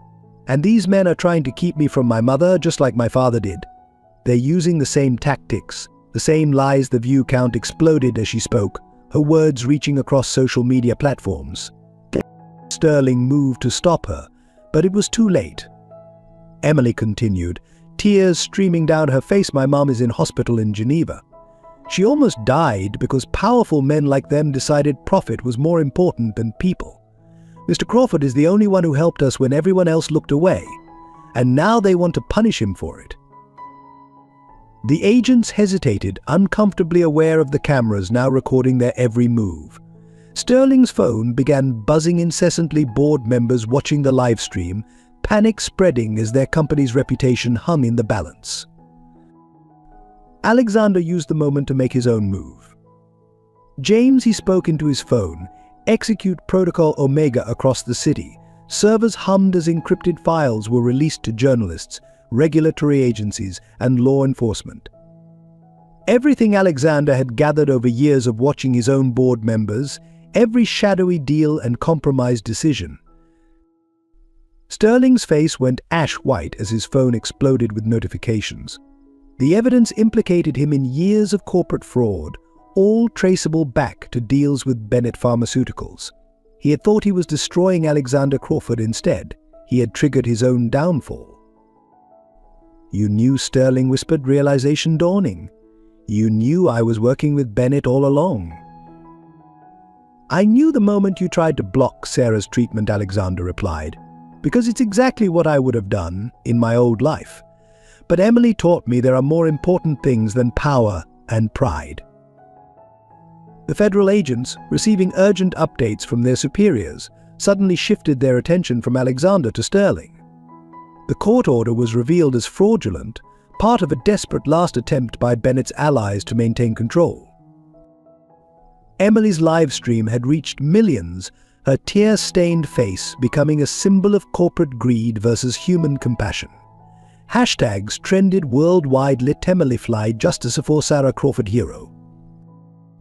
Sterling was led away in handcuffs, his carefully constructed plot collapsing around him. But Alexander knew this wasn't the end. There would be more battles, more powerful men trying to protect their interests. The flight to Geneva had become more than a journey to reunite a family. It had become a declaration of war against the system that had enabled men like Michael Bennett. Emily finally lowered her phone, exhausted but triumphant. She turned to Alexander, her young face showing wisdom beyond her years. "They'll keep trying to stop us, won't they?" Alexander knelt beside her, straightening her small shoulders with gentle hands. "Yes, but they don't understand what they're fighting against. They think it's about money and power. They don't realize it's about love, a daughter's love for her mother, a mother's sacrifice for her child, and—" He paused, emotion catching in his throat, a father's chance at redemption. The pilot received clearance for takeoff, the engines humming to life. As the plane lifted into the dawn sky, Emily pressed her hand against the window, watching New York recede below. "Hold on, Mom," she whispered. "We're coming?" "Oh." The calm of the flight to Geneva shattered with a single phone call. Sir James's voice crackled through the secure line. "Michael Bennett has escaped federal custody." The news hit Alexander like a physical blow. Beside him, Emily stirred in her sleep, her face troubled even in dreams. "How?" Alexander demanded, moving to the plane's private office to avoid waking her. The details were disturbing, a perfectly orchestrated escape suggesting inside help. Bennett had resources they hadn't uncovered, connections that ran deeper than anyone suspected. "That's not all," James continued grimly. "He accessed his emergency accounts before we could freeze them. He's chartered a private jet to Geneva. He'll land 2 hours before you." The implication was clear. Bennett was racing them to Sarah. Alexander's mind raced through scenarios, each worse than the last. Bennett was desperate, cornered, with nothing left to lose, the most dangerous kind of enemy. "Alert Geneva police, increase security at the medical center," he ordered, but James interrupted. "Sir, our sources indicate he's not working alone. Someone inside the hospital has been feeding him information about Sarah's condition. We don't know who to trust." Emily appeared in the doorway, her small face pale. "I heard," she said quietly. "He's going to try to hurt Mom again. Isn't he?" Her voice trembled, but her eyes showed the same determination that had helped her survive years of hardship. Alexander pulled up the hospital's security feeds on his laptop. Sarah was in physical therapy, making remarkable progress. She had no idea of the danger approaching. The medical center's serene grounds offered too many access points, too many vulnerabilities. "Change of plans," Alexander announced, dialing the pilot. "We're not landing in Geneva." Emily looked at him questioningly as he arranged for an alternate landing strip in France, just across the border. Sometimes the best defense was unpredictability. His phone buzzed with an urgent message from Linda at Crawford Pharmaceuticals. Bennett had emptied several offshore accounts linked to board members, exposing a network of bribes and kickbacks. In his desperation, he was burning every bridge, destroying everyone who had ever helped him. "He's not just running," Alexander realized. "He's making sure no one survives to testify against him." The pattern became clear. Bennett would try to silence Sarah permanently, eliminating the strongest witness against him. And if Emily was there? Emily watched the realization cross Alexander's face. "We can't let him get to her first," she said, her voice stronger now. "Mom survived everything he did before. She has to survive this too." Alexander gathered his team via secure video conference. "Bennett will expect us to land in Geneva. He'll have people watching the airport, the hospital." Every obvious approach he outlined his plan, a strategy that seemed insane, but might be their only chance. Sir, his head of security protested, "What you're suggesting is extremely dangerous. If anything goes wrong..." "Everything is already wrong," Alexander cut him off. "A murderer is racing us to the hospital where he caught himself, glancing at Emily, where Sarah is recovering. We're out of safe options." Emily touched his arm gently. "You almost called her your daughter," she said softly. "Like you think of me," as she couldn't finish the sentence, years of abandonment making the word too precious to speak. Alexander knelt beside her chair. "Family isn't always about blood, Emily. Sometimes it's about who we choose to fight for." He turned back to the screen. "Implement the plan. And contact Dr. Weber. Will need his help to pull this off." The sun was setting over the Alps as their plane began its descent, not toward Geneva, but to a small private airfield in France. Bennett would be watching the wrong city, waiting for a threat that wouldn't arrive through expected channels. Emily strapped herself into her seat, clutching the worn teddy bear she'd retrieved from Sarah's hospital room. "We're really going to do this?" she asked, equal parts scared and excited. Alexander checked the specialized equipment his team had prepared.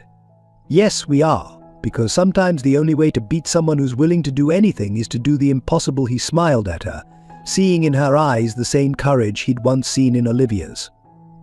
"Ready to save your mom, brave girl?" As darkness fell over the Swiss border, multiple vehicles moved toward Geneva from different directions. Bennett's men would be watching for them all, never suspecting that the real rescue would come from an entirely unexpected quarter. The most dangerous game of Emily's young life was about to begin. The Crawford Medical Center seemed peaceful in the moonlight, its modern glass walls reflecting the stars. Michael Bennett moved through the shadows like a ghost, his designer suit replaced by dark tactical gear. Years of privilege had given him access to mercenaries who asked no questions, required only payment.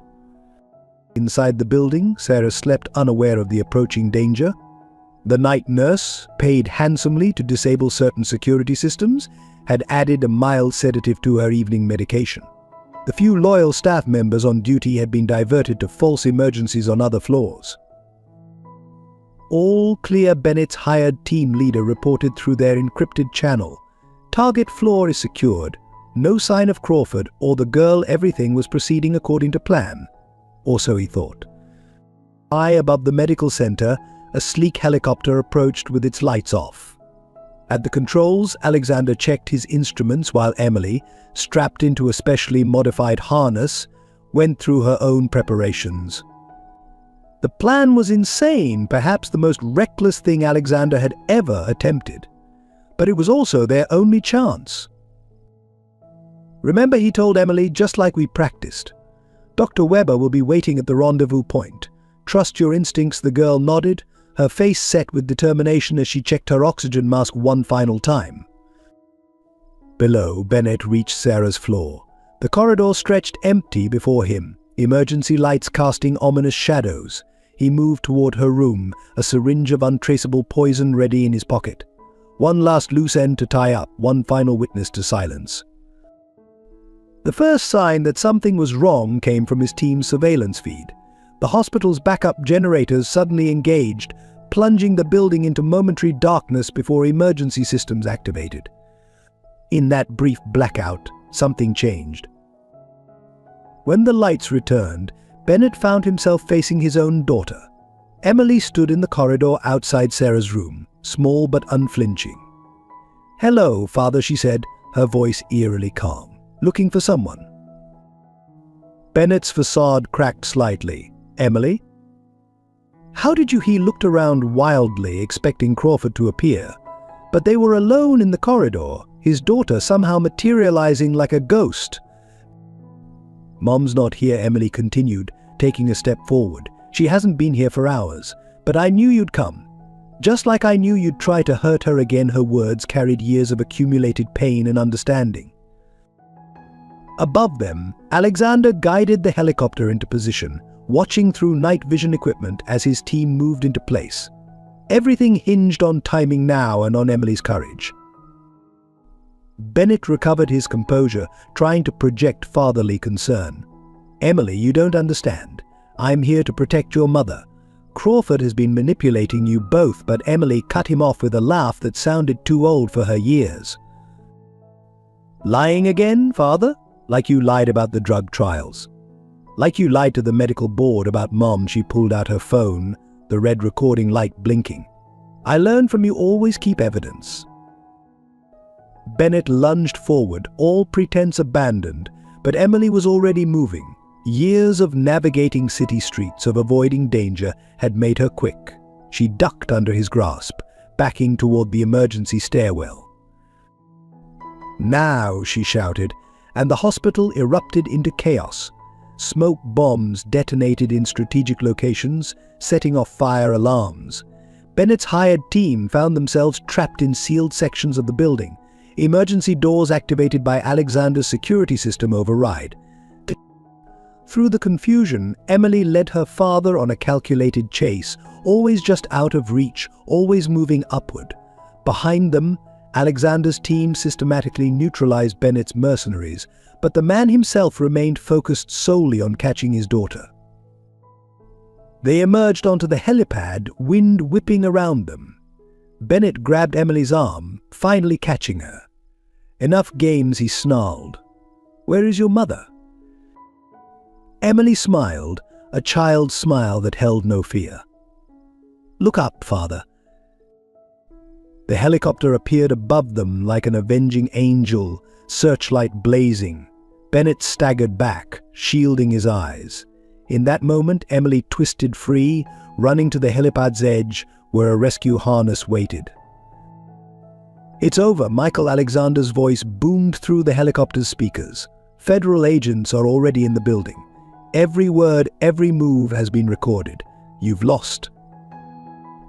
Bennett reached for his weapon, but found himself surrounded by laser sights from multiple positions. His own mercenaries, it seemed, had decided survival was more profitable than loyalty.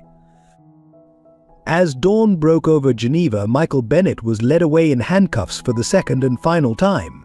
Emily watched from the helicopter as they flew toward the private clinic, where Sarah had been secretly transferred days earlier.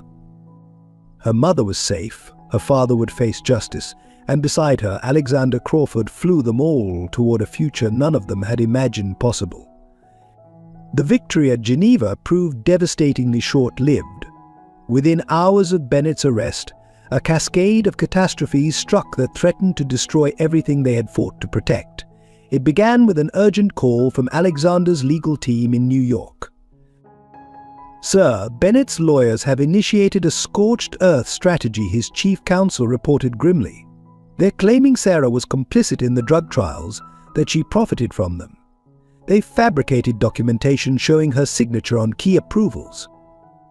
The evidence was masterfully forged, drawing on years of medical records and Bennett's intimate knowledge of his ex-wife's work.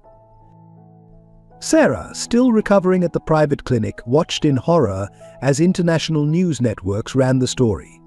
Her reputation, barely rebuilt, crumbled again. Stock footage showed her in her prime at New York Presbyterian. The captions now painting her as a willing participant in medical fraud. The Swiss authorities, under pressure from international pharmaceutical regulators, froze the clinic's assets pending investigation. Sarah's treatment, which had been showing such promise, was abruptly suspended. Her condition began to deteriorate without the specialized medications. Emily, who had shown such courage during the confrontation with her father, now faced a different kind of pain. Her schoolmates' parents, seeing the news reports, banned their children from associating with her. Social media, which had once championed her cause, turned viciously against her family. Even her beloved teddy bear, a symbol of comfort through years of hardship, was torn from her arms during a particularly aggressive paparazzi encounter.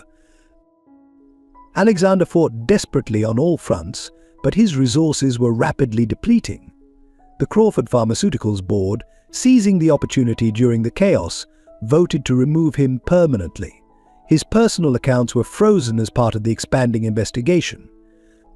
The empire he had built over decades crumbled in days. "I don't understand," Emily whispered one evening, watching her mother struggle through another painful physical therapy session without proper medical support. "We proved Dad was lying. We had evidence. How can they still believe him?" Alexander, his silver hair now streaked with new grey, pulled her close. "Sometimes, brave girl, the truth isn't enough. Sometimes the powerful protect their own, even when they know they're wrong." He couldn't tell her about the threats he'd received, about the photos showing snipers tracking their movements around the clinic. Sarah's doctors advised moving her to a standard hospital, knowing it would mean inadequate care but seeing no alternative. As they prepared for the transfer, Sarah called Emily to her bedside. "Whatever happens," she whispered, her voice weak but determined, "remember who you are. Your father's lies can't change that." The true depth of their tragedy became clear when child services arrived at the clinic, armed with international custody orders. Bennett's legal team had convinced a judge that Sarah's deteriorating health and Alexander's unstable behavior made them both unfit guardians. "No," Emily screamed, clinging to Alexander as the social workers approached. You promised we'd stay together," her words echoed through the clinic's halls, a child's desperate plea against the machinery of bureaucratic cruelty. Sarah, too weak to stand, could only watch through tears as her daughter was led away. Alexander, the man who had moved heaven and earth to help them, stood powerless as everything they had fought for slipped away. As Emily disappeared down the corridor, her final cry haunted them both. "Mom, Mr. Crawford, please don't let them win again." Alexander Crawford's fall from grace became a cautionary tale in corporate America. The board of directors, emboldened by his vulnerability, moved swiftly to dismantle his legacy. Every decision he had made to help Sarah and Emily was scrutinized and reframed as evidence of mental instability. The penthouse apartment where he had once commanded his empire was seized as part of the corporate investigation. His private jet, the tool that had enabled Sarah's rescue, was impounded. Even his clothing and personal items were catalogued as potential evidence of financial misconduct. The media, which had once celebrated his transformation from ruthless CEO to compassionate protector, now painted him as a delusional figure destroyed by grief. Crawford's crusade when billionaires break became a trending topic. Photos of him sleeping in hospital chairs beside Sarah's bed were used to suggest a man who had lost touch with reality. Mr. Crawford, his former assistant Linda, warned during a clandestine meeting in a small coffee shop, "They're going through everything. Your personal files, your correspondence with Sarah, even your daughter Olivia's medical records." Her voice broke as she added, "They're trying to prove you've been unstable since her death." The final blow came when the medical board reviewed his decisions at the Crawford Medical Center. The emergency protocols he had authorized for Sarah's treatment were deemed reckless and unauthorized. The center, his last significant asset, was placed under external management. In the space of weeks, Alexander Crawford went from billionaire CEO to a man who couldn't even access his own bank accounts. He moved into a modest hotel room using cash saved from his last accessible funds. His expensive suits gave way to off-the-rack clothing, his gourmet meals to convenience store sandwiches. Yet these material losses paled against the emotional toll. Each day brought news of another setback in Sarah's case or another restriction on Emily's care. The girl who had become like a daughter to him was now locked away in a specialized facility where even phone contact was strictly monitored.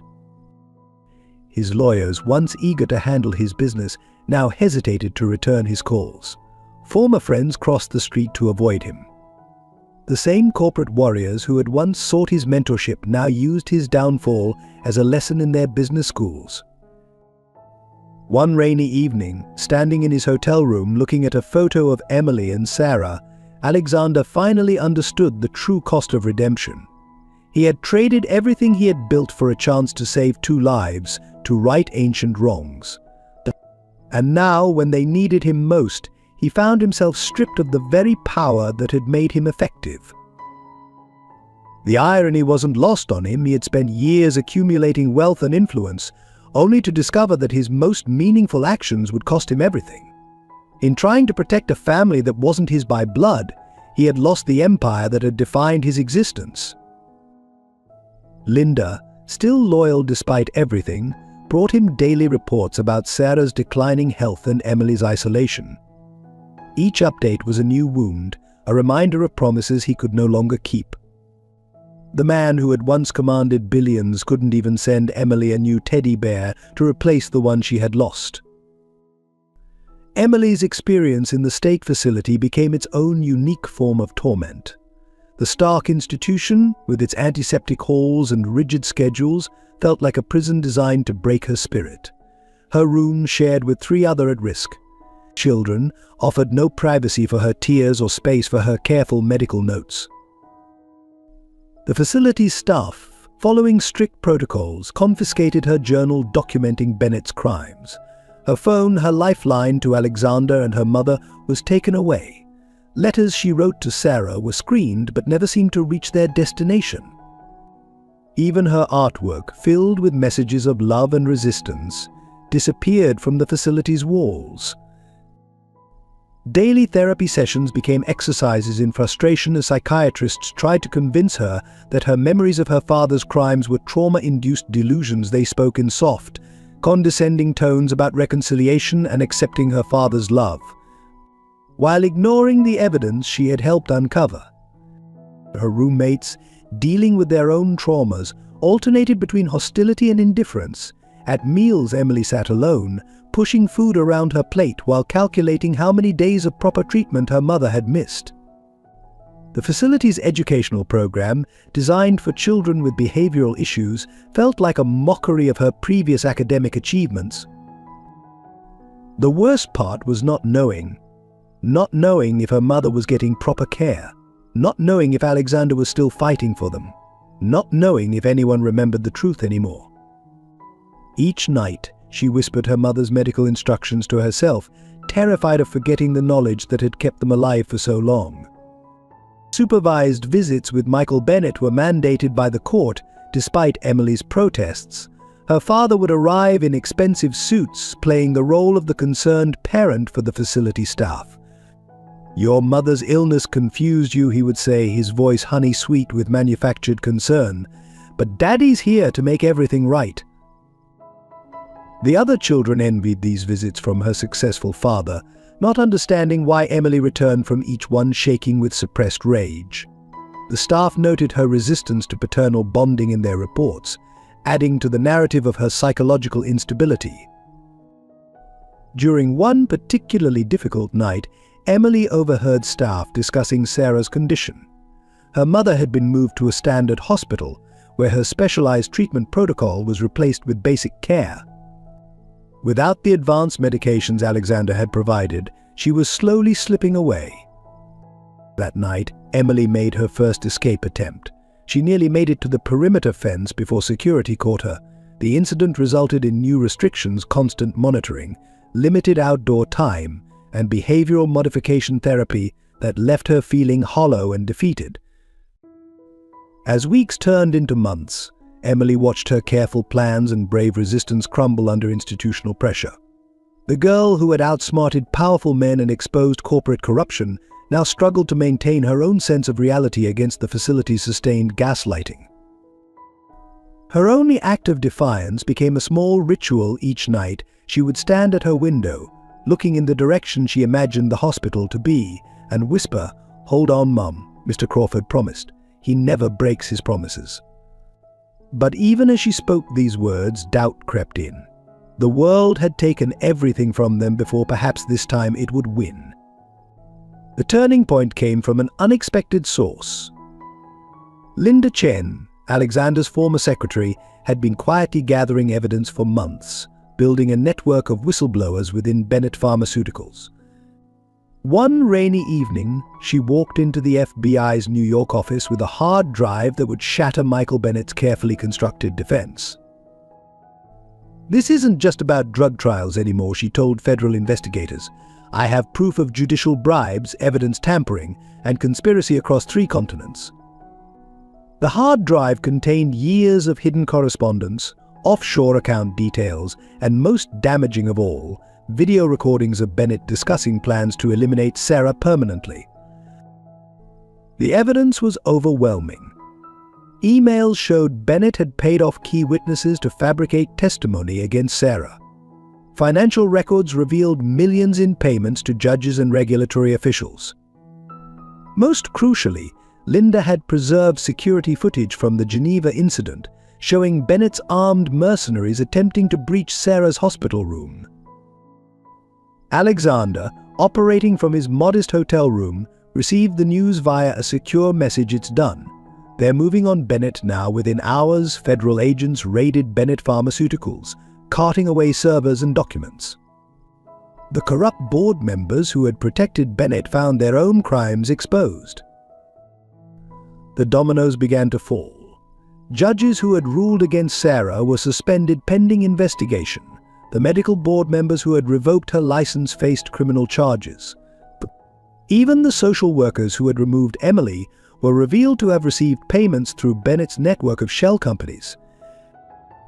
But the most damning revelation came from Bennett's private files. Hidden camera footage showed him tampering with Sarah's medication years ago, deliberately triggering the autoimmune condition that had nearly killed her.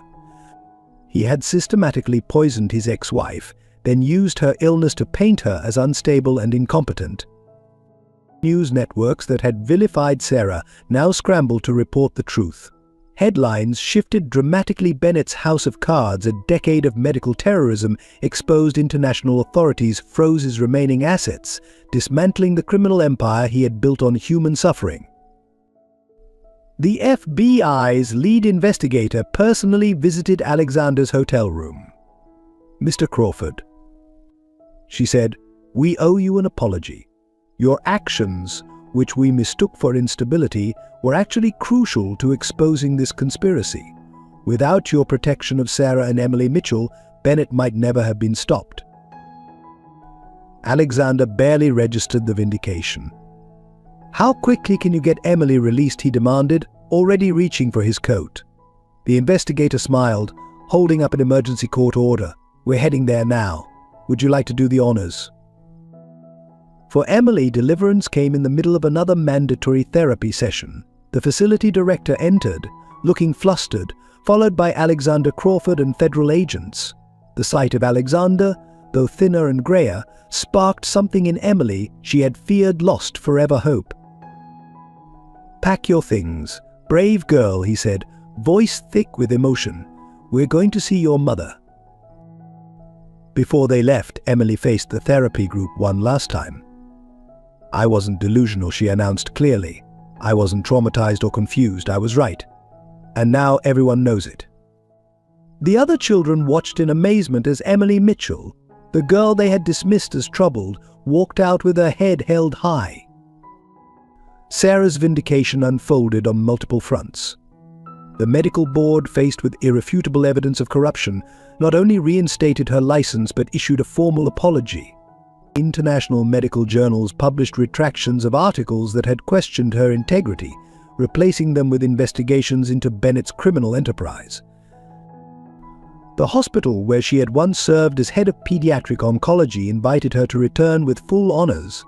Her former colleagues, many of whom had turned their backs during her darkest hours, now scrambled to express their support. Letters of apology flooded in from institutions that had blacklisted her. While Sarah remained too ill for immediate professional work, the restoration of her reputation brought something more valuable: access to proper medical care.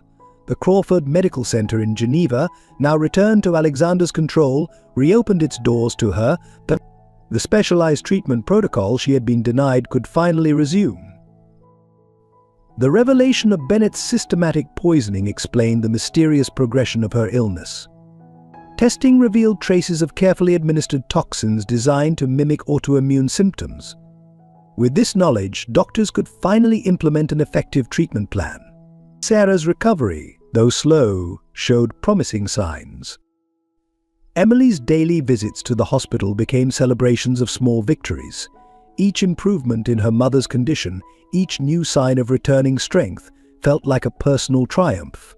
The girl who had spent years fighting to keep her mother alive now got to witness her healing. Alexander's own redemption in the corporate world came swiftly. The Crawford Pharmaceuticals board, facing criminal investigations themselves, resigned en masse. Shareholders, recognizing that his unstable actions had actually saved the company from complicity in Bennett's crimes, demanded his reinstatement as CEO. But Alexander's priorities had shifted. Rather than return to his former role, he proposed restructuring Crawford Pharmaceuticals into a non-profit medical research foundation. The board, eager to salvage the company's reputation, agreed.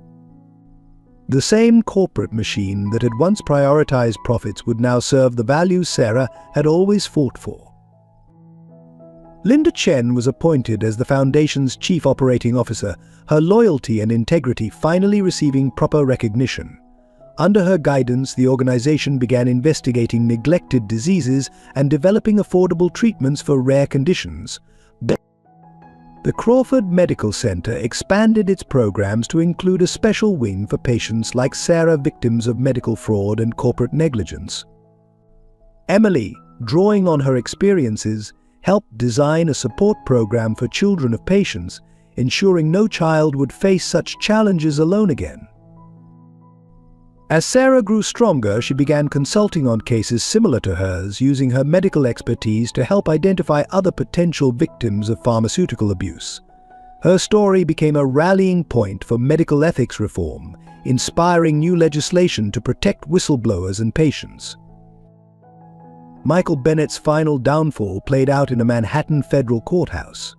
The man who had once commanded a pharmaceutical empire now sat diminished, his designer suits replaced by prison orange, his confident smirk erased by the weight of evidence against him. Emily's testimony proved devastating.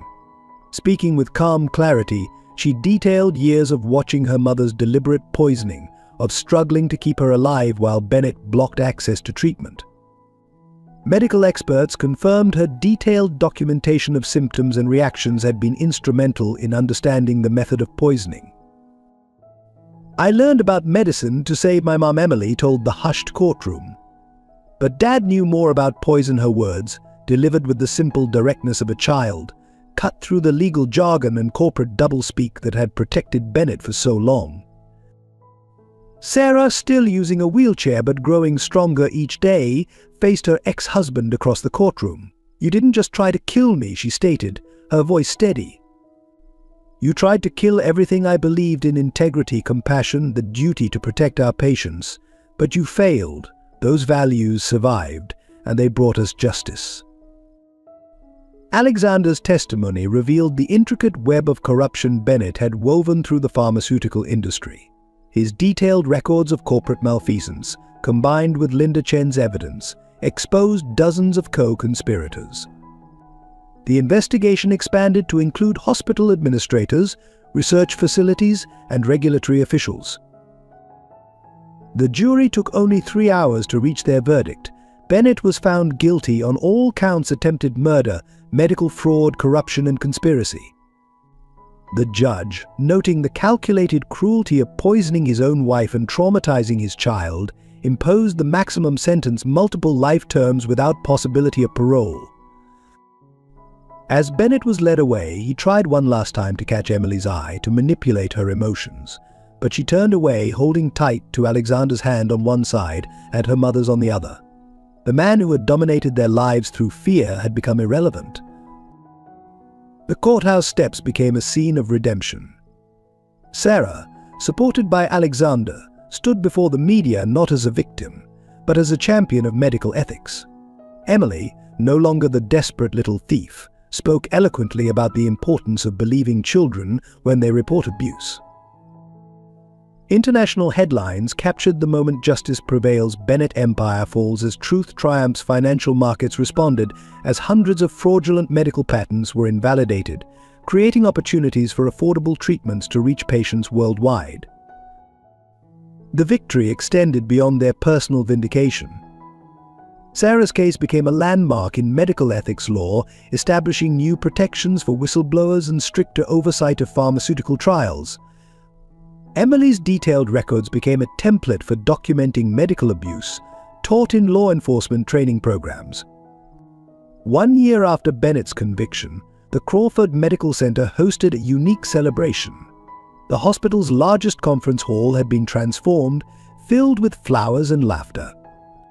Sarah Mitchell, now fully recovered, stood at the podium to inaugurate the new Emily Mitchell Children's Wing, a specialized facility dedicated to treating young patients from families without resources.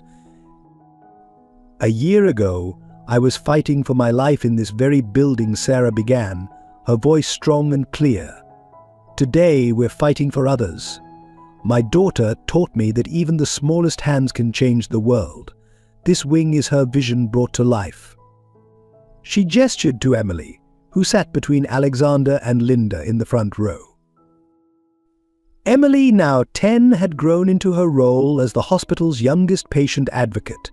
Her experiences had been transformed into a program helping children understand and cope with their parents' illnesses. The diary she had kept during her mother's illness became a template for family medical documentation. Alexander watched from his seat, his silver hair catching the morning light.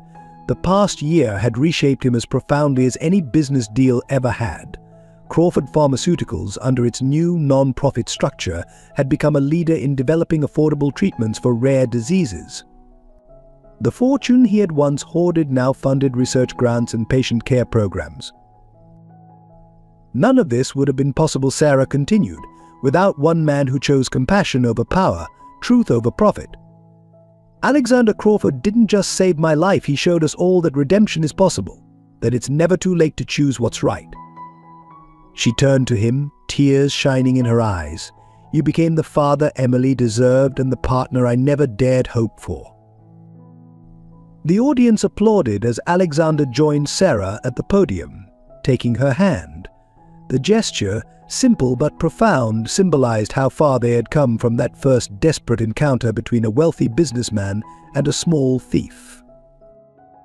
"Sarah and Emily taught me what real wealth looks like," Alexander addressed the crowd. "It's not in bank accounts or corporate holdings. It's in the courage to stand up for truth, the strength to keep fighting when all seems lost, and the love that makes us family even without blood ties." Emily stepped up to join them, carrying a small plaque. Together, they unveiled the wing's dedication for every child who needs an advocate, every parent fighting impossible odds, and every person brave enough to stand with them. Your courage lights our way. The first patients would arrive tomorrow, children whose families, like Emily and Sarah once had, faced seemingly hopeless battles against both illness and system. But now they would find not just medical care, but a community built on understanding and support. As the ceremony concluded, Emily hugged both her mother and Alexander. "We did it," she whispered. "We really did it." The little girl who had once stolen a wallet to buy medicine now had helped create a place where no child would need to make such choices. The transformation of the Crawford estate became a symbol of their new life together. The mansion that had once showcased Alexander's wealth now bustled with purpose. The formal gardens where Emily had first planted her daisies expanded into a therapeutic landscape where patients could find peace and healing. Sarah's medical practice reopened in a renovated wing of the estate, specializing in cases other doctors had deemed hopeless. Her reputation for combining cutting-edge treatment with deep compassion drew patients from around the world. But she never forgot her roots, maintaining a policy that no one would be turned away for lack of funds. Alexander's study, once a fortress of corporate power, became a shared family space. Emily's medical textbooks mingled with Sarah's research papers on his shelves, while his financial expertise now focused on making treatments accessible to those in need. The walls, once bare except for profit charts, now displayed Emily's artwork and family photographs. The most significant change came in the quiet moments. Sunday mornings found them having breakfast in the garden, planning new initiatives for the foundation. Emily would share stories from her patient support groups, her natural talent for healing now guided by proper training. Sarah and Alexander would exchange glances over their coffee, still amazed at how life had brought them together. Their home became a gathering place for others fighting similar battles. Support groups met in the converted ballroom, while the kitchen regularly produced meals for patients' families.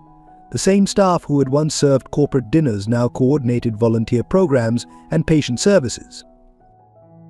The media noticed this transformation too. Magazines that had once featured Alexander's business conquests now covered the family's philanthropic work. The Crawford-Mitchell model became shorthand for ethical medical care, inspiring similar programs worldwide. Emily particularly thrived in their new life. The girl who had once hidden in shadows to steal medicine now confidently led hospital board meetings in developing youth programs. Her unique perspective, part patient advocate, part medical prodigy, and all heart brought a fresh approach to healthcare administration. Their success inspired others. Former business rivals of Alexander's, seeing the fulfillment he'd found, began their own charitable initiatives. Sarah's approach to patient care became part of medical school curricula. Emily's peer support program was adopted by hospitals across the country. Yet they remained grounded in their purpose. Each new patient who came through their doors reminded them of their own journey. Every scared child found in Emily a friend who truly understood. Every desperate parent found in Sarah and Alexander advocates who would fight alongside them. The final pieces of their story fell into place on a crisp autumn evening, 1 year to the day since Emily had first tried to steal Alexander's wallet. The family gathered in the garden, where Sarah and Alexander had prepared a special surprise for Emily. "There's something we want to ask you," Sarah began, taking her daughter's hand. "Alexander and I have been talking." She glanced at him, receiving an encouraging nod. "We want to make our family official. Alexander would like to adopt you if you're willing." Emily stood silent for a moment, emotions playing across her face. The girl who had survived so much, who had fought so hard, finally allowed herself to cry tears of joy. "Really?" she whispered. "You want to be my dad? For real?" Alexander knelt before her, his own eyes glistening. "I've loved you as a daughter since the day you showed me what real courage looks like. I'd be honored if you'd let me make it official." He pulled out a small velvet box, opening it to reveal a locket matching the one Sarah wore, a symbol of their united family. The adoption ceremony was held in the hospital's garden, where their journey had come full circle. Doctors, patients, and staff gathered to witness the official union of a family that love had already forged. Emily wore a new dress, but insisted on keeping her worn sneakers a reminder of where she'd come from. During the celebration that followed, Sarah addressed their gathered friends and supporters. "Our story began with desperation and fear," she said, "but it taught us that hope can grow in the darkest places. Sometimes family finds you in the most unexpected ways." The Crawford-Mitchell Foundation continued to expand its reach, but its heart remained in the individual stories of lives changed. Each success, each family helped, added another chapter to their legacy. Emily's original medical notebook, the one she'd kept during Sarah's illness, was published as a guide for young caregivers, its proceeds funding scholarships for children affected by medical crises. As night fell on their celebration, the three of them stood together in their garden. Emily, secure between her parents, looked up at the stars. "Do you think your daughter Olivia would be happy about this?" she asked Alexander softly. "About us becoming a family." Alexander drew both Emily and Sarah closer. "Olivia taught me how precious life is," he replied. "You and your mother taught me how to live it fully again. Love doesn't divide when we share it, it multiplies." Their story became more than just a tale of redemption. It became a beacon of hope, proving that even in a world driven by profit and power, compassion could triumph. The little girl who stole a wallet, the mother who never lost her integrity, and the businessman who rediscovered his humanity, together they had written a new prescription for healing, one that treated not just the body, but the heart and soul as well. If this story of love, redemption, and triumph touched your heart, please share your thoughts in the comments below. We'd love to hear how it resonated with you. Support our storytelling team by subscribing to our channel. Your engagement helps us create more meaningful content that celebrates the human spirit. Share this video with friends and family who might find hope in this tale. Don't forget to like this video if you believe in the power of compassion to change lives. Together we can spread more stories that remind us of what truly matters.